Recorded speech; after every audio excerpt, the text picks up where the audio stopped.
হাদিসে বর্ণিত আছে যারা জান্নাতি হবে তারা আল্লাহকে সরাসরি দেখতে পাবে। সুবহানাল্লাহ। যেভাবে আমরা পূর্ণিমার চাঁদ দেখতে পাই, যারা জান্নাতি হবে তারাও আল্লাহকে দেখতে পাবে। সুবহানাল্লাহ। যিনি সব সুন্দরের মালিক তিনি তো আল্লাহ। তখন যখন আমরা তাকে দেখব ভাই অবস্থাটা কেমন হবে? বলেন না আল্লাহু আকবার।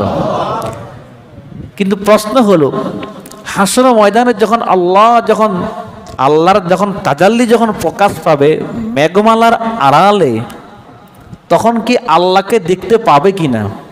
তাফসীর কিতাবে বর্ণিত আছে যে হ্যাঁ, যাদের অন্তরে নূর রয়েছে, যারা দুনিয়াতে খুব মুজাহাদা করেছে, খুব আমল করেছে, যারা আল্লাহর বেশি প্রিয় ছিল, তারা ওই মেঘের আড়ালে আল্লাহকে দেখতে পাবে। সুবহানাল্লাহ। আমি আপনাদের সামনে সূরা বাকারা থেকে দুইটি আয়াত তেলাওয়াত করেছি, আয়াত নম্বর 209 এবং 10। গত তাফসীরে বলা হয়েছিল, আল্লাহ বলেন ইয়া আইয়ুহাল্লাযীনা আমানু দুখুলু ফিস সিলমি কাফা। আল্লাহ বলেন হে মুমিন, তোমরা ইসলামে প্রবেশ করো পরিপূর্ণভাবে। সুবহানাল্লাহ। এই কথার কি অর্থ? এই কথার কয়েকটা অর্থ করা যায়, ব্যাখ্যা করা যায়। একটা ব্যাখ্যা হলো এই যে ভিতরে ঈমান আছে ঠিক, ইসলাম আছে ঠিক, কিন্তু উপর দিয়ে ইসলাম নাই।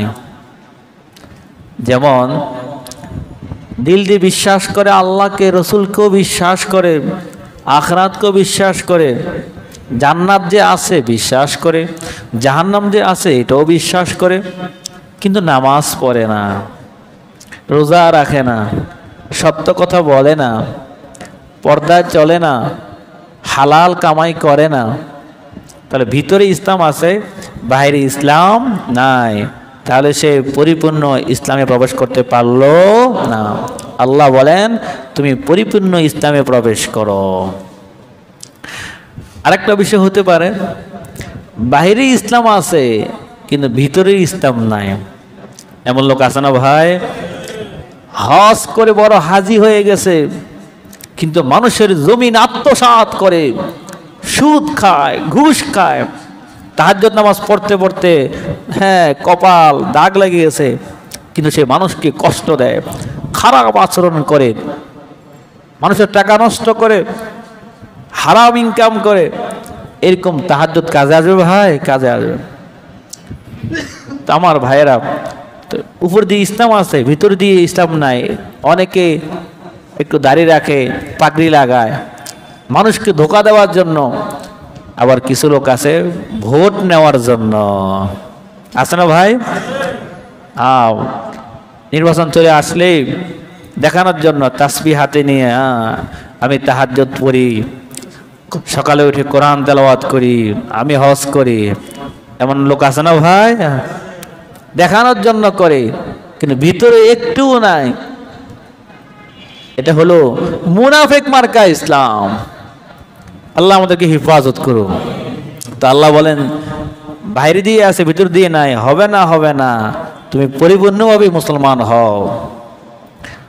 আরেকটা বিষয় আল্লাহ বলেন তুমি পরিপূর্ণ ইসলামে প্রবেশ করো, শুধু নামাজ পড়লা, পর্দা করলা না, তাহলে কিন্তু পরিপূর্ণ হলো না। নামাজ করলা, পর্দাও করলা, হজও করলা, যাকাত দিলা, কিন্তু হালালকে হালাল মনে করো না, সুদ কাজ করো, ঘুষের কাজ করো, তাহলে কি তুমি পরিপূর্ণ মুসলমান হইতে পারলা না।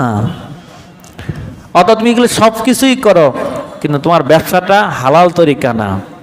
আমার ভাইয়েরা, ব্যবসার ক্ষেত্রে ইসলাম আছে না নাই? আছে। এখন আপনি যে মনে করেন যে হ্যাঁ ব্যবসা তো আলাদা বিষয়, এটা কি ইসলাম নয়, এখানে আবার কিসের ইসলাম? নাউযুবিল্লাহি মিন যালিক। ব্যবসা করবেন যেখানের মধ্যে কোনটা হালাল, কোনটা হারাম, কোনটা মাকরু, কোনটা জায়েজ, কোনটা নাজায়েজ, কোনটা সুদ হয়ে যায়, এমন বিধান ইসলামে আছে না নাই? আছে। আপনি বলেন যে বিবাহ শাদী করবো, একটু আনন্দ করে নিন। হ্যাঁ আপনি আনন্দ করেন, কিন্তু আপনি বিবাহ করতে গিয়ে আপনি 10-20 রকমের গুনাহে জড়িয়ে পড়লেন, আর আপনি মনে করেন যে বিবাহটা তো ইসলামের বাইরের বিষয়, নাউযুবিল্লাহি মিন যালিক। যদি আপনি বিবাহকে ইসলাম বাইরের বিষয় মনে করেন তাহলে তো আপনি পরিপূর্ণ মুসলমান হতে পারলেন না।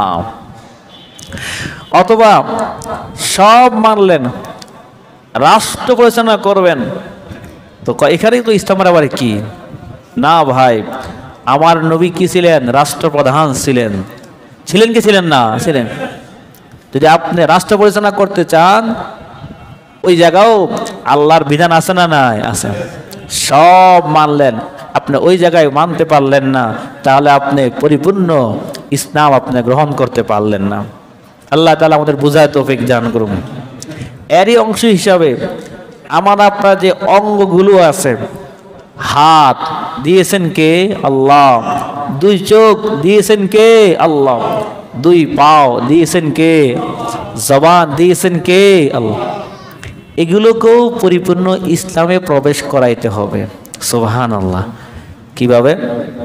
আমি নিয়ত করব, আমি আমার হাত দিয়ে কোনো অন্যায় অপরাধ কাজ করব না, তাহলে আমার হাতটা ইসলামে প্রবেশ করে ফেলল। আমার এই জবানকে কন্ট্রোল করতে হবে, আমি জবান দিয়ে ইসলাম বহির্ভূত কোনো কথা প্রকাশ করব না। এই জন্য হাদিসে বর্ণিত আছে, আল মুসলিমু মান সালিম আল মুসলিমুনা মিন লিসানিহি ওয়া ইয়াদিহি। পরিপূর্ণ মুসলমান তো সে যার হাত দ্বারা মুখ দ্বারা কোনো মুসলমান কষ্ট পায় না। সুবহানাল্লাহ। তার মানে যার দ্বারা অন্যরা কষ্ট পায়, তো ওই ব্যক্তির ইসলাম পরিপূর্ণ হলো না, ওই ব্যক্তি পূর্ণাঙ্গ মুসলমান হতে পারলো না। তাহলে আমরা কি বুঝলাম? এই জবানকে, এই হাতকেও ইসলামে প্রবেশ করাইতে হবে কি হবে না? হবে। যদি আমরা কাউরে কষ্ট দিয়ে ফেলি অযথা, তাহলে ভাই আমরা কিন্তু পরিপূর্ণ ইসলাম গ্রহণ করতে পারলাম না। এই জন্য আসুন আজকের তাফসীর থেকে আমরা নিজেকে পরিপূর্ণ ইসলামে প্রবেশ করানোর জন্য আমরা নিয়ত করি যে আমরা কাউকে কষ্ট দিব না ইনশাআল্লাহ।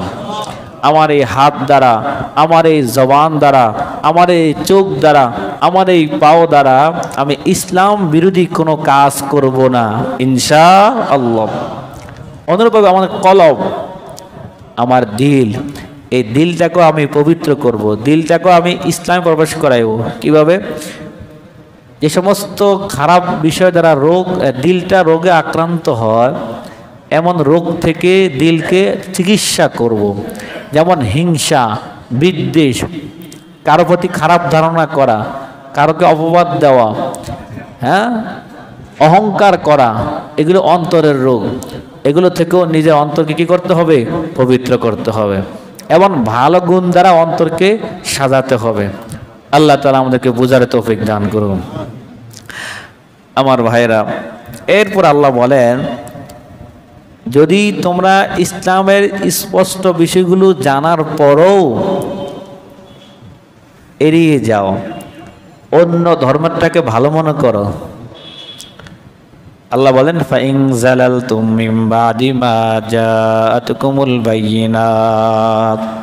যদি তোমাদের কাছে স্পষ্ট আল্লাহর বিধানগুলো আসার পরও, কোরআন ও হাদিসগুলো স্পষ্ট, এগুলো জানার পরও যদি তোমরা পদস্খলন হয়ে যাও, যদি তোমরা এর থেকে বিমুখ হয়ে যাও যে না কোরআন মানব না, আল্লাহ যে বিধান দিয়েছে, হ্যাঁ, সম্পত্তির ক্ষেত্রে ছেলে ডবল, মেয়ে তার অর্ধেক, না এটা আমার যুক্তি ধরে না, আমি মানব না, আমার মেয়ে স্বাধীনতা লাভ করবে, কিসের পর্দা, কেন বোরকায় পরে থাকতে হবে, এরকম আগের যুগের মানুষ আমরা না, আমরা এখন মডেলিং করে আধুনিক, আমরা পর্দা করতে পারবো না, এটা আমার যুক্তি ধরে না, এ কথা বললে হবে ভাই? হবে না।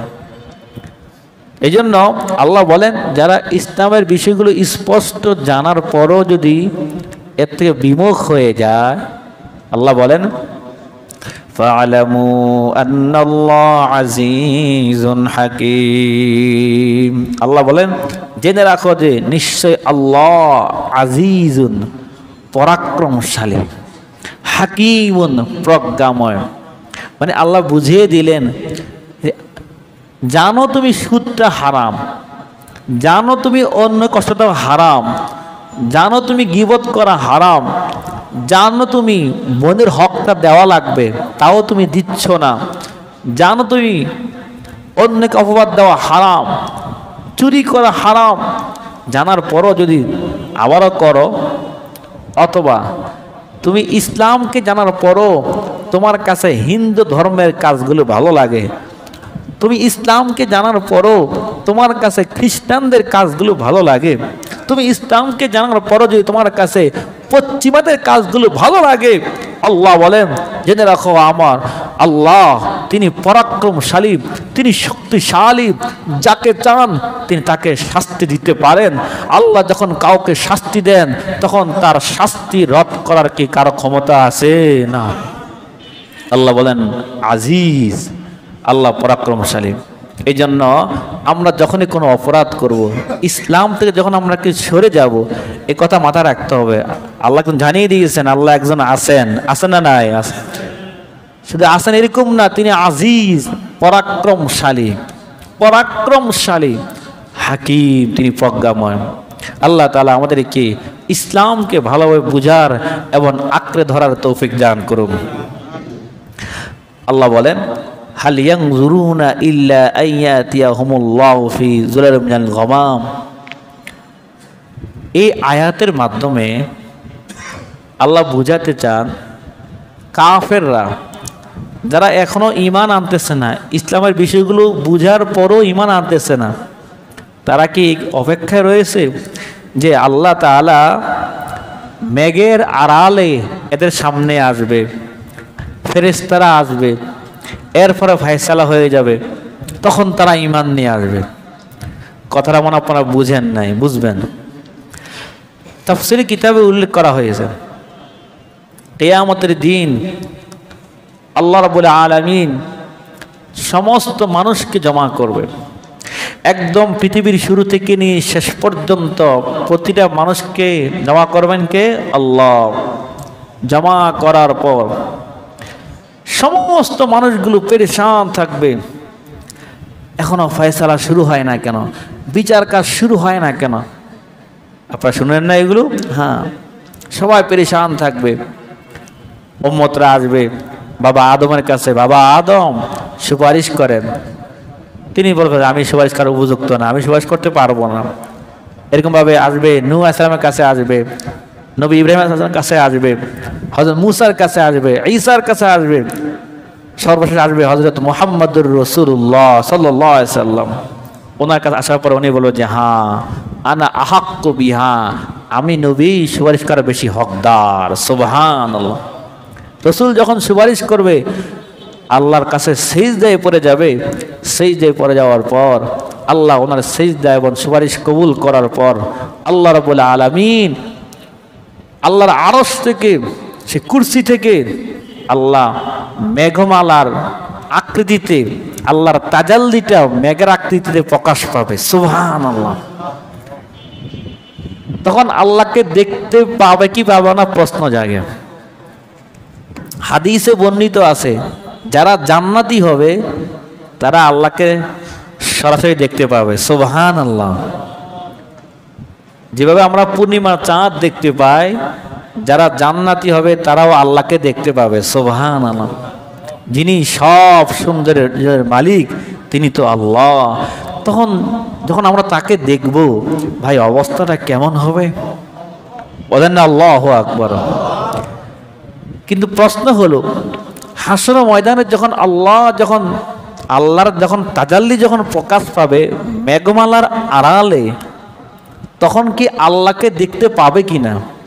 তাফসীর কিতাবে বর্ণিত আছে যে হ্যাঁ, যাদের অন্তরে নূর রয়েছে, যারা দুনিয়াতে খুব মুজাহাদা করেছে, খুব আমল করেছে, যারা আল্লাহর বেশি প্রিয় ছিল, তারা ওই মেঘের আড়ালে আল্লাহকে দেখতে পাবে। সুবহানাল্লাহ।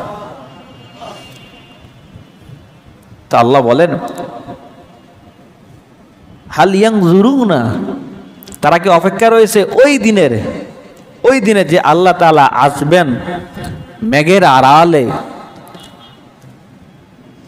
ওয়াল মালাইকাতু, ফেরেশতারা আসবে, অকুজিয়াল আমরু, এমন ফয়সালা হয়ে যাবে, তারা কি ওটা অপেক্ষা রয়েছে নাকি?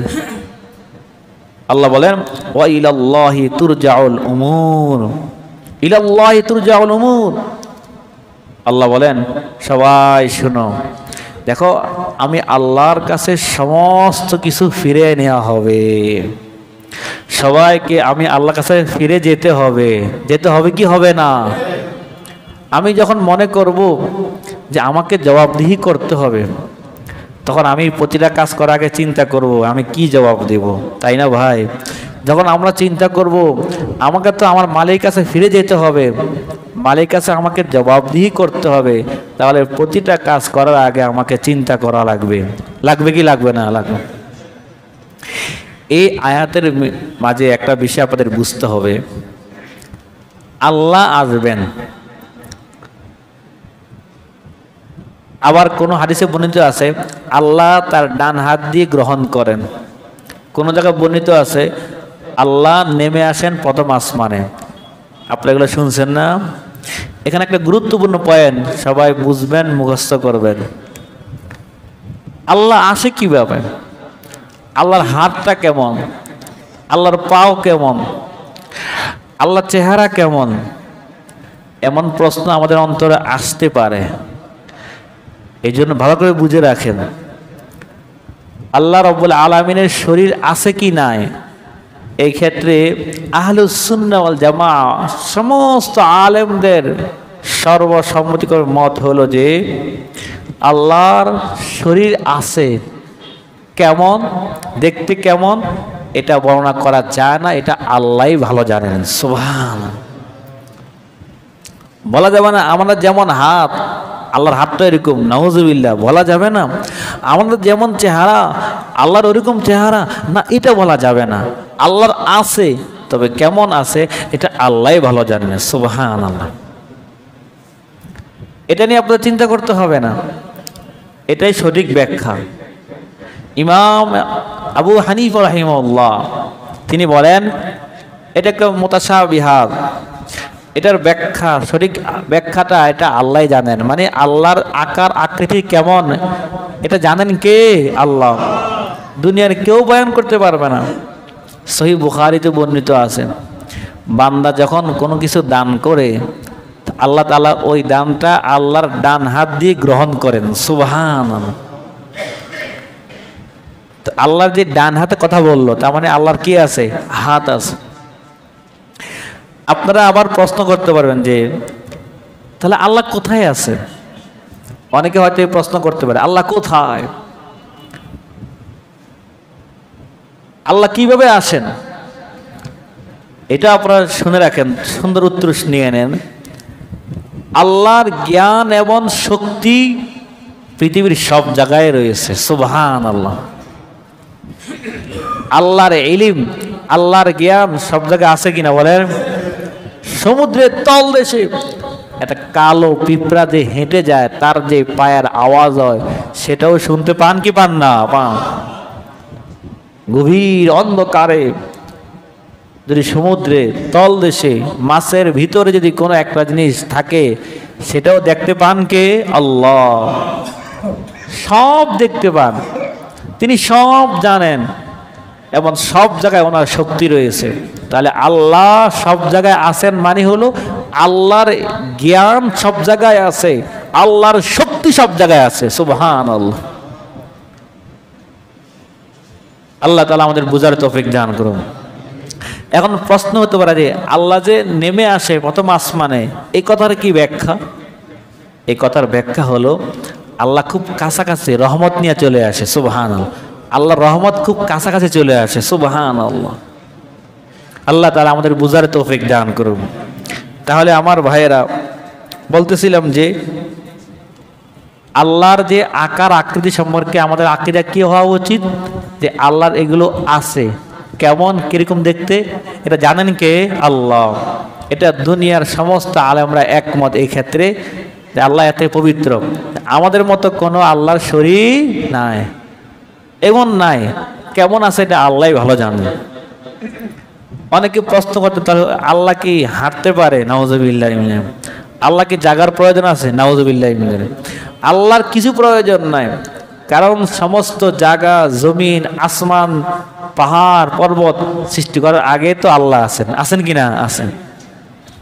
এই জন্য এই বিষয়টা আমরা মাথায় রাখবো যে আল্লাহ তাআলার যে আকৃতি আছে এটা কেমন, এটা আল্লাহই ভালো জানে। এই নিয়ে বাড়াবাড়ি করার কোনো প্রয়োজন নাই। আল্লাহ তাআলা আমাদের বুঝার তৌফিক দান করুন। সর্বশেষ এই আয়াত থেকে আমরা মেসেজটা নিয়ে যাব আজকে, যে আল্লাহ বলেন ইলাল্লাহি তুরজাউল উমুর, ইলাল্লাহি তুরজাউল উমুর। ও আমার বান্দারা, এই কথাটা মনে রাখবা, তোমার সব বিষয়গুলো কিন্তু আমার কাছে ফিরানো হয়, নেওয়া হয়। প্রতিদিন ফেরেশতারা, একদল ফেরেশতা সন্ধ্যায় আসে এবং সন্ধ্যায় যায়, আরেকদল সকালে আসে, সকালে আল্লাহর কাছে যায়, রিপোর্ট পেশ করে এগুলো, আজকে সারাদিন অমুকে এই করছে, এই করছে। এগুলো রিপোর্ট কার কাছে পেশ করা হয়? আল্লাহর কাছে।